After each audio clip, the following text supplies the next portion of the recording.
Mga kababayan, magandang umaga, hapon o gabi, saan man kayo sa mundo. Ako si Lan ng hashtag Walk with Lan at welcome back dito sa ating channel. Ang channel na nagbibigay ng mainit na tsaa sa Philippines politics. Pero hindi lang chismis ha, kundi facts na may sipa. Ngayon, tatalakayin natin ang isang bombshell na kwento na nagpapakita kung paano ang mga connections sa gobyerno ay nagiging criminal partnerships. Kamag-anak ni dating Pangulong Ramon Magsaysay, binulgar ang di umano'y Romualdez-Diskaya Alliance. At sino ba itong Attorney Raul Paras na nasasangkot? Para sa inyo, mga kabataan at OFWs na gustong malaman ang totoong score sa politika, stay tuned. Ito'y intellectual, critical at witty pero puro facts. If you are new, hit that subscribe button and bell icon para hindi makaligtaan ang susunod na expose. Let's walk this. Una, let's break it down para sa mga baguhan sa politika. Sino ba si dating President Ramon Magsaysay? Siya ang man of the masses, ang pangulo noong 1950s na kilala sa paglaban sa korupsyon at pagtulong sa mahihirap. Namatay siya sa plane crash pero ang legacy niya, integrity at service. Buhay pa rin. Ngayon ang kanyang mag-anak si Doris Magsaysay. Ho! From the prominent Magsaysay family involved sa shipping lines like Magsaysay Maritime Corporation na nagre-recruit ng libo-libong OFWs at nag-volunteer ng information sa Senate Blue Ribbon Committee. Bakit? Para linisin ang pangalan niya at ang ng pamilya dahil ayaw niyang madamay sa iskandalo na maaaring makasira sa reputasyon ng Magsaysay name. Ano ang binulgar niya? Na ibinenta niya ang kanyang luxury property sa Forbes Park, Makati, 3,196 square meters, worth 1.67 billion pesos. Grabe sa Golden Paint Holdings Corporation. Pero here's the twist. Ang kumpanyang ito ay pag-aari ni Attorney Raul Paras, na kilalang fraternity brother at business associate ni dating Speaker Martin Romualdez. At ayon sa testimonya, ang tunay na beneficiary ay si Romualdez gamit ang Diskaya couple bilang front. Parang real estate game sa Monopoly pero instead of go to jail, it's go to Forbes Park. Grabe, no? Mahal pala doon, 1 billion, hindi na milyon-milyon no? Billion with public funds. Sino naman ang Diskaya? Ano ang mag-asawang Pacifico Curly Diskaya II at si Sara Diskaya, owners ng construction firms na nanalo ng billion sa flood control projects under the Marcos administration. Sa Senate probe, inakusahan sila ng kickbacks at nag-file pa ng BIR ng multiple criminal cases laban sa kanila para sa tax evasion at iba pa.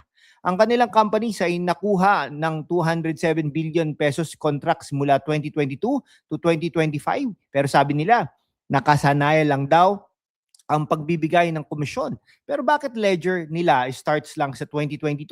23 years silang contractors pero walang record before that? Suspicious, di ba?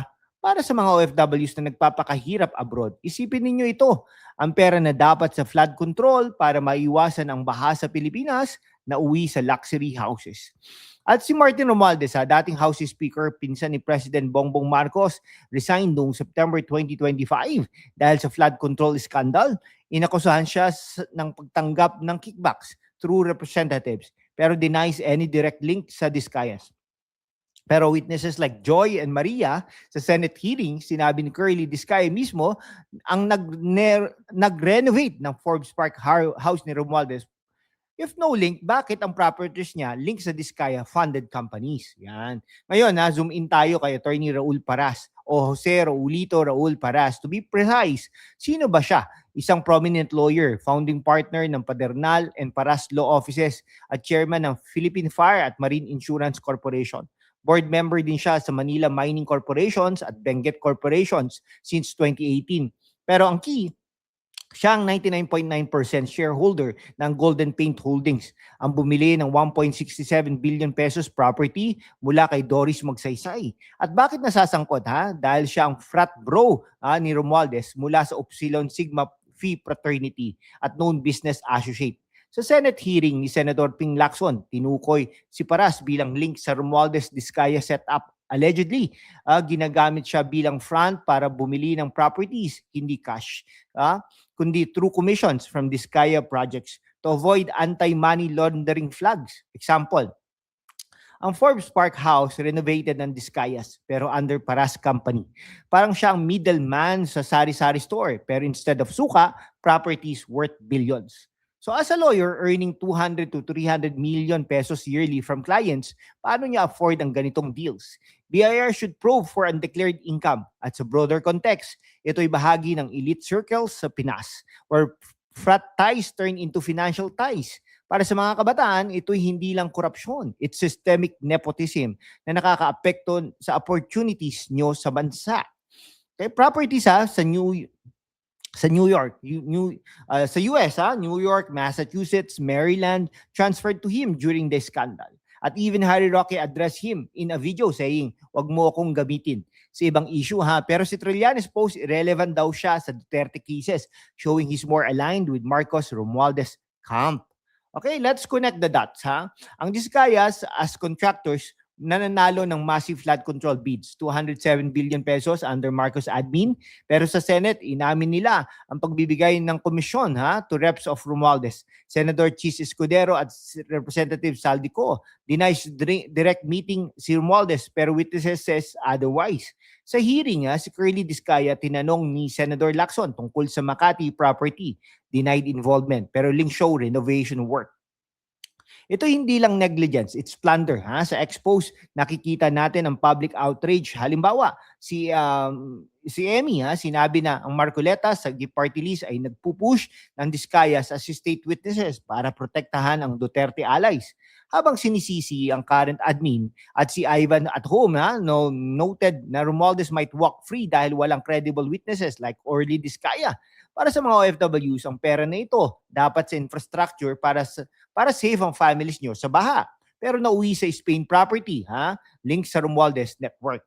Parang Game of Thrones sa Pilipinas, Marcoses using casinos to outmaneuver Dutertes. But facts show, Discaya ledger covers only 2022 to 2025 hiding pre-Marcos deals. At ang ICI, Independent Commission for Infrastructure, recommends admin cases lang, not criminal. Para sa Romualdez et al., suspicious. Mga kababayan, sa mundo kung saan ang kasinungalingan ay nangingibabaw, ang katotohanan ng unang sinisikil. Pero kasama kayo, magpapatuloy tayo sa laban. Walang takot, walang kinikilingan, at laging handa para sa bayan. Sumali na sa aking YouTube channel membership sa #WalkWithLan at tulungan natin ang channel na maabot ang 100,000 subscribers. Ang inyong suporta ang susi sa kalayaan natin para ipagpatuloy ang pagbabalita ng katotohanan. Salamat at kita-kits sa laban. Ngayon, let's go intellectual. Ito'y hindi isolated case sa flood control scandal. Implicated pa si Senator Grace Poe at iba pa. Pero Romualdez walks free. Para sa mga kabataan, ito'y systemic. Elite families like Romualdez, pinsan yan ni Bongbong Marcos, using fronts like Paras to launder wealth, allegedly. Properties sa Spain, US at Pilipinas, all linked. Bakit walang full ledger mula 2016 to 2022? Dahil proteksyon sa Duterte era? Nako po talagang marami pong yan. So yung mga key players, Martin Romualdez, Discaya Copol, Attorney Raul Paras, Doris Magsaysay. Para sa mga OFWs, isipin nyo, ang remittances nyo, nagbabayad ng taxes, pero ginagamit sa ganito. Parang flood control, pero ang na-flood ay packets ng politicians. Duterte versus Marcoses, Discayas push to implicate current admin, pero protecting pass. Okay, sa huli, ang binulgar ni Doris Magsaysay ay tip of the iceberg, criminal partnership na nagpapakita ng elite corruption. Para sa mga kabataan at OFWs, it's time for accountability. Demand full investigations from Senate, BIR at AMLC. No perfect crime. As the video says, parang telenovela, pero real life. Sino ang susunod na mabubulgar? Subscribe for more. Like if na-inform ka. Share sa friends abroad. Salamat sa panonood, mga kababayan. Laban tayo para sa totoo. #WalkWithLan out.